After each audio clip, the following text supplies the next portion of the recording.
wash my hands. Right. Okay. So this is how I do it. Basically, first I take my watch off Yes. to do that, and then soap. That's fine. No problem using your sink, provided you haven't got salad in there.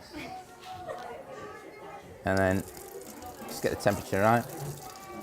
Get my hands a bit wet, and then a little bit on. And I always tell people, you know, like most people who only wash their hands for about 5 seconds. Yes. But you've got to really, and because you don't need to do it every minute, but when you first start and get round, do it well. It really, yes, and then getting through like that. Oop, yeah. And then, yeah, that's all right. And then rinse really well too. Is really get all the soap right off. So you get, because what you're doing with that, you're actually removing the dead skin cells, which is where all the bugs are. Now, right, so you use a clean every time. There's no problem. Actually, there was telling her we use all our tea towels every day. Yeah. And we put them to wash. It's like heaps of tea towels. Have you thought of just using paper towels? We also have them. Because you don't need anything flash. Just like a kitchen roller towel could be. That's all you need. And it's quite handy for just mopping up spills and stuff like that as well. Yeah, we just throw them away. Because now when I've done this, it's like you've got to wash it now because nobody else can use it. Yeah. Because any germs out of my hands are on here now, and it's nice and moist. Yeah. And like, you know, so. Nice for the bacteria to grow. Right. Okay, so where should I put this then? Put it in the... Yep. Yeah, so he was just going through hand washing, and I thought it was really good the way he demonstrated what he was doing. But again, back to the point we were making before, maybe could have been more questions about what she was doing and why. Clearly she hadn't put her tea towel in the wash. Then he was still looking at it, and you could see that when he used his, he did actually take his through. So I thought it was interesting that he demonstrated it, but he didn't actually just ask about any of those things. But yeah, loads of really good demonstration in there. Yeah, I don't know that I necessarily agree. I mean, like he clearly asked her to wash her hands, and he'd observed her doing that, and also he then said that he wanted to wash his hands, and in doing so would demonstrate how he does his. The fact that she handed him a clean tea towel, the fact that it was, you know, she didn't offer up the tea towel that she had used would suggest that you could use a little bit of judgment to not necessarily have to ask the question to positively confirm every single point. You know, observation is as much a valid part of the verification as asking the question. Yeah, actually I agree with that. And I really liked his level of language, like he talked about bugs and he explained why it was important to be quite rigorous when you were washing your hands, which I thought was really good. I think somebody was telling me you've got an infrared thermometer. Do you have? We have it. Do you want to just take a temperature while I'm? This is the one we use. Yeah. I just put it inside for a few seconds, and then I check that it's 3. Right. Okay. And then I write it down here. Yep. We keep a record from the date we did it. Yep. And if we have to do something, if the temperature is not the right one, but we always check that it's between 3 and 4 or below that. That's a great way of doing it because it's right in your face then, and then you can just take this off and you can just add it. You got a folder to keep this in. Yeah. So you can take pictures and keep the record in your pictures too. Perfect. And that's where we keep the thermometer calibration records. That is quite new because we weren't taking records of that before. Right. One of the problems with infrared ones is it's hard to calibrate them. I really like this bit. I think he really demonstrates the coaching call structure, the structure really well. So he starts off with some questions and asks how it's done. And then because she's been really good about explaining how she does it and that she's doing it well, there's some real positive praise that he's using to explain you know, that she's doing a good job. And she's using quite, you know, interesting methods of like recording information on the fridge, which is really good to see. It's not all about having to go to some written booklet where all that information will be contained. And then he starts going through to why these things are important. So he's gone through the whole structure there, which I think is really good. And by doing that, he's still sounding really friendly and quite informal. It's still quite conversational. He's got really good open body language. There's good affirmations about what he's hearing. So I really like the interpersonal skills used in this section. Yeah, my comment would probably be, he is generally really, really good, but verifiers do need to be careful with the leading questions. So he asked her about did she take the record sheet off the fridge and put it into a folder. Now, somebody in an audit situation, they're already a little bit nervous, they're already a little bit anxious, and if you're leading with an expectation, sometimes they'll be tempted to say yes. Yeah. And it's not true. She was good because she came back with, no, we take a picture and this is our record. And again, he was then quick to say, oh yes, that's good and that's great, but it came from a leading question, so you do have to be a little bit careful sometimes about asking that leading question rather than just saying, so how do you keep your records, or where do you keep your records, or show me some records from last week, instead of, so you take this off the fridge and put it in a folder. Yeah, definitely. I absolutely agree. Do you have any children that have got allergies at all here? Yes, What's we have. that? This is the board where we give all the information. Mm-hmm. And at the moment, we have a really severe allergy with sesame. Right. Cashews, but we don't have nuts in here, so we Right. try to not buy sesame in the center. Yeah. Because it's quite dangerous. For heat is really dangerous. Yeah. And of course, dairy. What probably is a good idea with these is that whilst you don't have any cashew nuts here, Yes. always check the products that come in, because it's in may contain traces of, and you basically, Yes. yeah. How every time I do the order, I also check that in the labels it says it might have traces of sesame, or it's made on the same, I know. the same line. You got to be so cautious, yeah. Exactly. So I always check that too, just to know. Yeah, I mean the worst case situation is if somebody's really very sensitive to a number of things, is for the parents to pack their own lunch for the children, and you can say this is yours. So just talking about the allergies, it's really good to see the way that ECE is actually using the different space around the kitchen, and the fact that they've got the allergies really clearly labelled is really good, the way they've done that. And he's really positive again with saying why these things are important, and it's good to see that they're doing it, which I think's really good. I think there's that issue again around the closed questions, and I was thinking about why might he be doing that? I guess it can feel like it's more friendly to ask closed questions, and rather than just saying, tell me about this, or how do you do that? But it actually works okay with her, because she, like you said before, she does explain things, but it could be very much, you could end up with just you doing all the talking and then not speaking, but it actually seems to work out okay in this instance. Yeah, I think it will very much depend on the company, and probably you'll get away with it a little bit more in a smaller company, where actually people are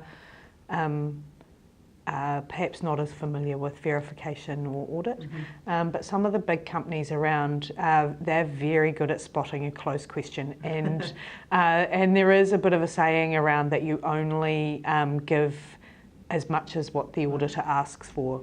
And so there are smart people out there that if you're asking a closed question or a leading question, you will just get yes and no answers, and you won't get the information that you need to actually build the confidence that they know what they're doing. So, it is something to watch out for. You'll get away with, I think, a good mix. Sometimes when you can see that people are really struggling just to get started, you can sort of give them a little bit of a hand with a little bit of a leading question, but it should always kind of be followed up with a little bit more openness, or, drawing out more information, just so that you can kind of have the confidence that they're not parroting back at you what you said. Yeah.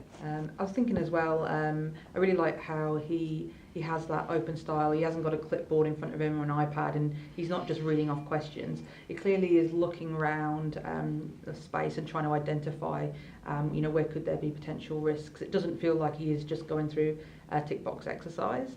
It is about having this conversation with a person. And it's kind of like, oh, what did I see here? Oh, let's look at this. And I think that's a really great way to interact with people.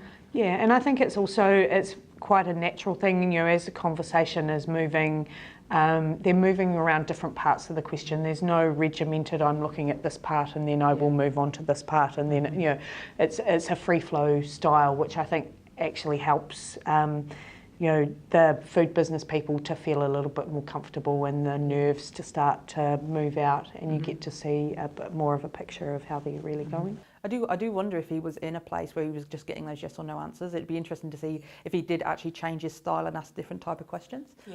Do you do any chicken dishes or minced dishes at all? We do mince, we do chicken, but I don't do the whole chicken. I just cut them in little pieces every time I cook them. Also because it's better for them, because they don't use knives. No. They So need it's to pretty eat cut. little pieces. So they're like, when you say little pieces of chicken, are they like squares. like little 1 cubes? centimeter. Yeah, okay. And how do you cook those? I just cook them in this tray. So this is, you preheat this at all? Do you plug it in or? This is an electric one. Yeah. And usually I just plug it there. This is the place Okay. where I cook. And mainly all the meat is being cooked here. So you put it in with a sauce as well? Or is Yes.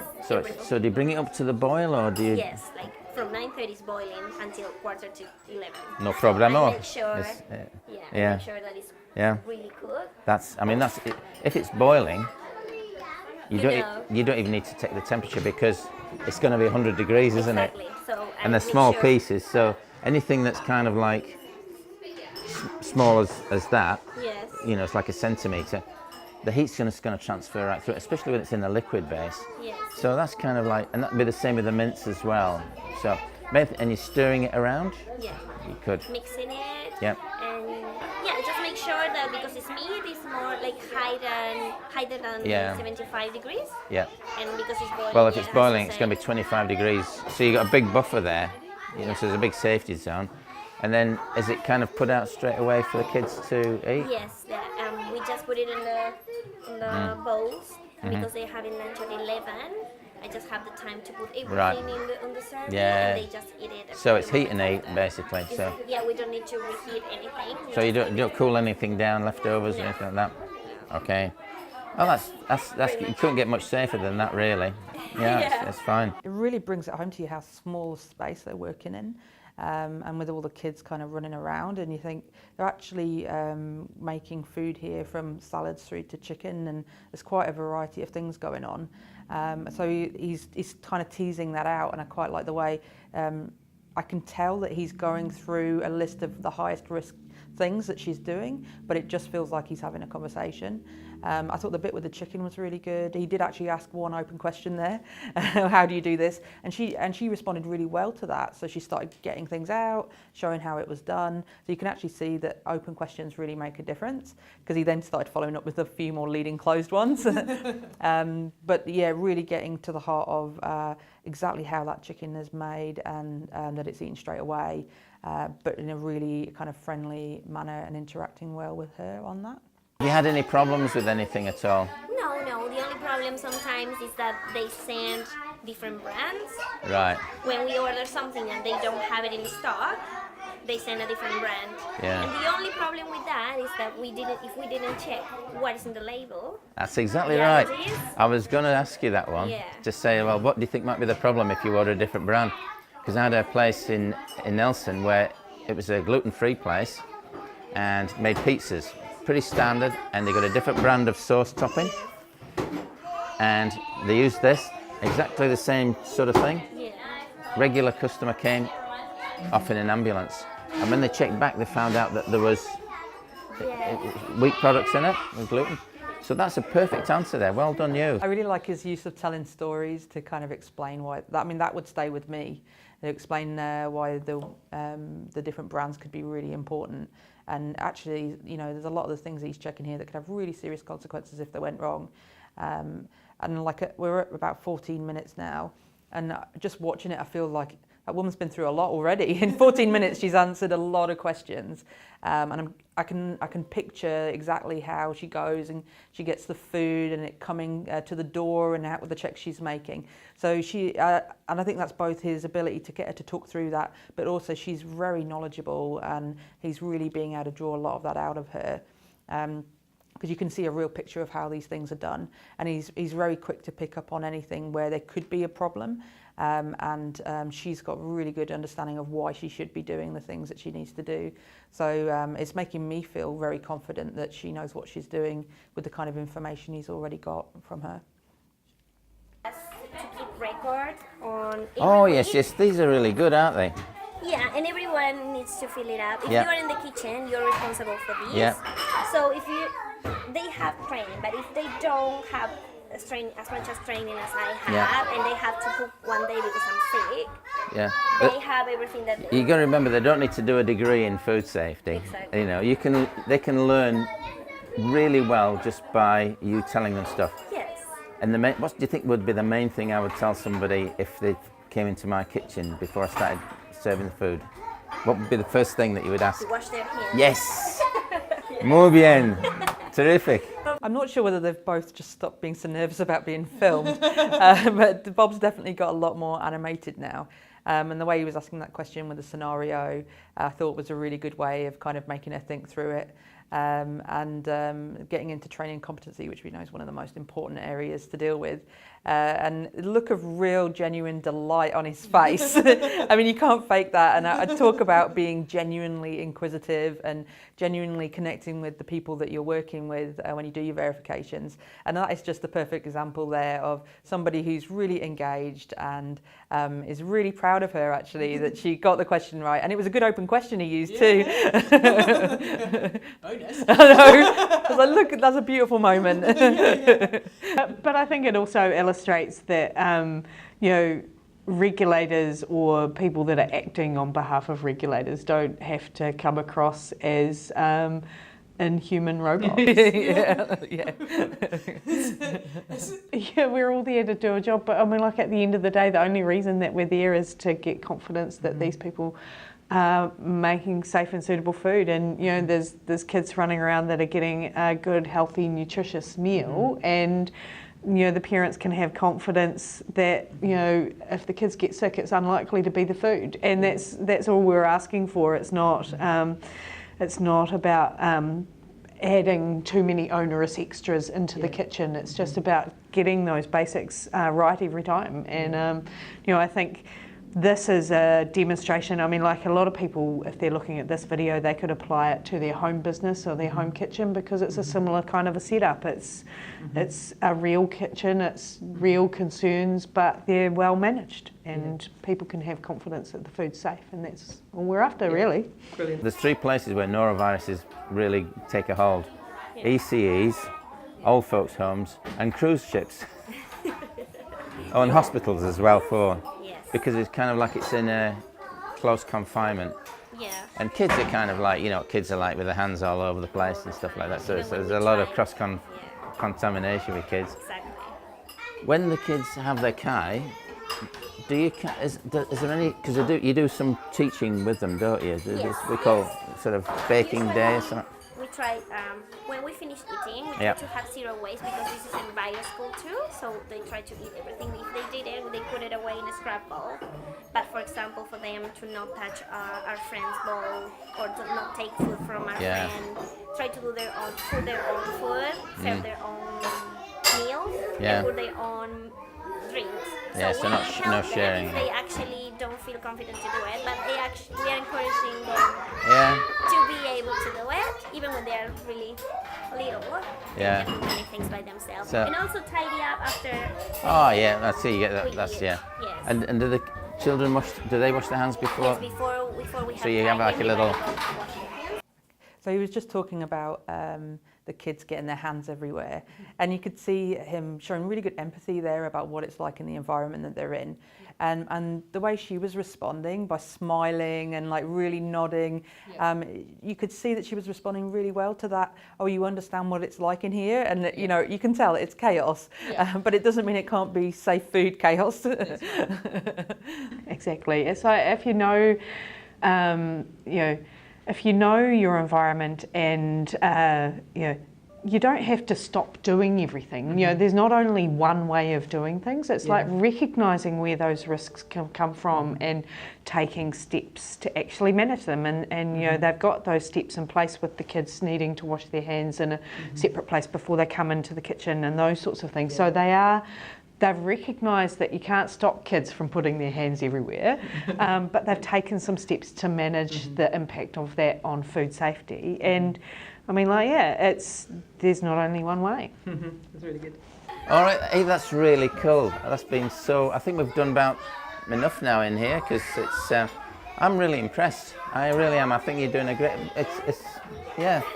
Thank you. If you want to have a look on the freezer, that we have. Oh, we'll have a quick look in the. Just have a quick look in the freezer. I think it's hilarious that he goes, I'm finished now, and she's going, oh no, just come and have a look at the freezer. It's kind of like, it's like I've got more to show you. And that's fantastic because it's like, you know, it quite apart from illustrating that she's kind of got over her nerves, it's also illustrative of the fact that for a lot of businesses like this, once they do get over their nerves, they start to see that these audits or verifications have value for them, that they get as much out of them as what the verifier's getting, and that they can have confidence that the stories and you know, examples that he's using are validating that she is on the right track and giving her confidence. And so, you know, she's now taking the opportunity to say, well, you haven't kind of looked at everything. Come and give me that confidence over here. And yet we're still under half an hour from start to finish for this part of the verification. So, you know, we've covered an awful lot. She's feeling like she's getting value. We've got enough to know that this is a great operation, and you know, he was like 2 thumbs up. That would be performing in my estimation of an outcome.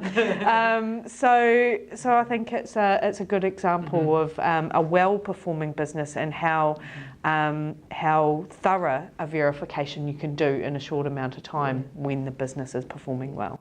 And she clearly is taking real pride in what she does, and his positive affirmations are just making her beam, and it's just great to see that's going on. So it's like these ones here, we're talking about your hand.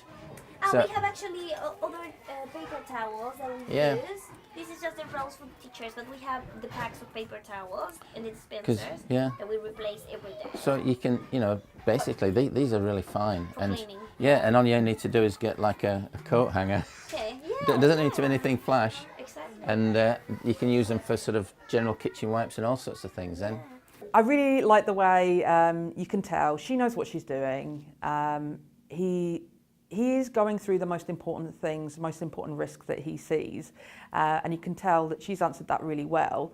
So, you know, I feel like you don't need to go through every single thing that's going on in that premises, because at this stage you've seen really positive behaviours, you've seen some that she has good knowledge, a good understanding. She's getting the really hard questions right that I wouldn't have known the answers to, like different brands. You know, I think he's used his time really wisely, and for me it would be more important to focus on these interactive conversations than to start going into exactly how she's filled in all the other records, which kind of brings me to the next point, which is just personally I don't really see the value then in him sitting down and going through the records, and I think he talks a bit about that in his podcast. But the idea that he would then spend, I don't know, another hour, which is what we hear that people are doing, then looking through all her paperwork, I don't see how that would really add any value. The value has really come from having that interactive conversation. Yeah, and I think really at the end of the day, records, they can be, you know, an add-on to a topic, or they can be a separate topic in their own right. So I mean, like if you're going in, I mean, in the top 5s for food businesses, none of them is records. Right, yeah. You know, they're all about the behaviours and the demonstration of competency. So, you know, if one day a top 5 is a record. Yeah. Not when you're in charge. Well, it might be for traceability. So actually in distribution and transport, then you might say that the traceability records are a top 5. So, but in an ECE, they're not. It's really about the behaviours. But there's ways to check records, and then there's ways to check records. I mean, like if you're just going to sit down and look at a piece of paper and see whether there's something in every column or every box or every, you know, actually that's just writing on a piece of paper and it doesn't really tell you a whole lot. It has to be taken in the context of how does the writing on the piece of paper get there? Is it timely? Is it because people have embedded that into the way that they do things? Do they see the value in doing that? You know, and records really, I mean, like they have value for us, absolutely. Otherwise, we wouldn't say that you have to keep them in certain situations. But mostly they're about the food business having that body of evidence that this isn't the only day that they're doing these cool things. Now, Bob can walk out of this business and he'll know that this isn't the only day they're doing. You know, this is the stuff that they generally do every day. Because, you know, if they didn't do it every day, she wouldn't be able to answer the questions. Yep, absolutely. Yeah. I was thinking, like we both know of a place where a food business told us that their verifier came in for 4 hours and they spent nearly all of that time just looking at the records, and then they just did 5 minutes of looking around, and I think, oh, what a wasted opportunity. Look at what you can get if you do it like this. And it's not like you can always be there to be on their backs and to make sure they're doing it right. You can't force someone to food safety compliance. You know, this shows you how it's about having good behaviours and really having confidence that the person knows what they're doing, and you're not going to be able to see that from record keeping. And I mean, like, I think that's the other thing, you know, there'll be days where the kids cause a bit more chaos than normal. And actually I would probably have confidence in just seeing this half an hour, that, you know, she might get distracted halfway through taking a temperature and it might not end up on the record on the front of the fridge. But the temperature still would have been taken. And I mean, like, she's probably diligent enough to go back and fill in the record, or she might note on the record that she took the temperature and she can't remember exactly what it was, but it was, you know, there was nothing to worry about. And to be honest, it's better in some ways that if you forget to write something down, you acknowledge that you forgot and you don't try and fudge it, because, you know, that's real, that's real life. But it's also adding that confidence that actually you know where you've gone wrong and what you might do differently next time. But it's also about saying, you know, records aren't the be all and end all. Actually, the behaviour that we want was the taking of the temperature, and we have confidence that she did that. This one, so he's been talking about, so she's noted that they've got a new cleaning chemical, and it appears, I mean, it's not entirely clear, but it appears like they've been told previously that they can't use bleach or genola, sort of some of the common chemicals that a business of this size might normally use. And so they've gone out and found a commercial cleaning chemical, and they're probably paying a premium for it. You know, I'd be a little bit disappointed if that advice had come from a regulator or a verifier. You know, Bob is reassuring her that in fact the normal bleach or normal chemicals that you can get from the supermarket, a lot of them are absolutely suitable, and he's pointing out how you can find on the label the correct concentrations to use, and giving her information about if they want to use that chemical, the best and safest way to do that. So I think, you know, that's all entirely appropriate. I mean, you know, at the end of the day, you know, food safety isn't about adding cost unnecessarily. So where there are common cleaning chemicals, you know, he's giving really good advice to try and steer clear away from some of the perfumed type things, and keep it sort of as basic as you can. But yeah, bleach is a perfectly valid option. Yeah, I think it really gets into that issue around advice as well. He's giving her options, he's not telling her how to do it, but he's keeping it very outcomes based. So it's a really good example of where he's not telling her what to do, but he's saying, here's some options, you choose what works best for you. There isn't one way for you to do this and meet the food safety outcome. So I mean, like, if we were to do an exit meeting for Bob, we would also give him a pretty good thumbs up. I know, yeah. You know, a couple of minor suggestions for improvement, but overall, yeah, he's an example of what we like to see in verifiers. You could work on some of those jokes. Yeah, well, there is that. But you know, but I mean, like his manner, he easily builds a rapport with people, and he can easily, connect, and he seems to have a wealth of stories, things that make sense to them and are relevant to what they're doing, and serve to illustrate as a education thing or a hint and tip what to look for. So reinforcing all the good behaviours along the way, but also giving people, something to think about, to refocus on food safety, to not get complacent, or not to, not to start to think that they've got it all down pat and they don't need to think about it anymore. Yeah, exactly. It's a very nice balance. I've heard Bob say to me, you've got to be friendly but not a friend. And I think he really gets that balance right of building a really good relationship in a way that the person respects them, but also can tell them the truth about what's going on. I like the way that he genuinely engages and seems to really care about what he's doing. And I don't think you can fake that. So that really comes across strongly. And I feel like by the end of this 30 minutes, I know so much about that place, and Bob's taught me new things today by listening to this video, so it's quite interesting.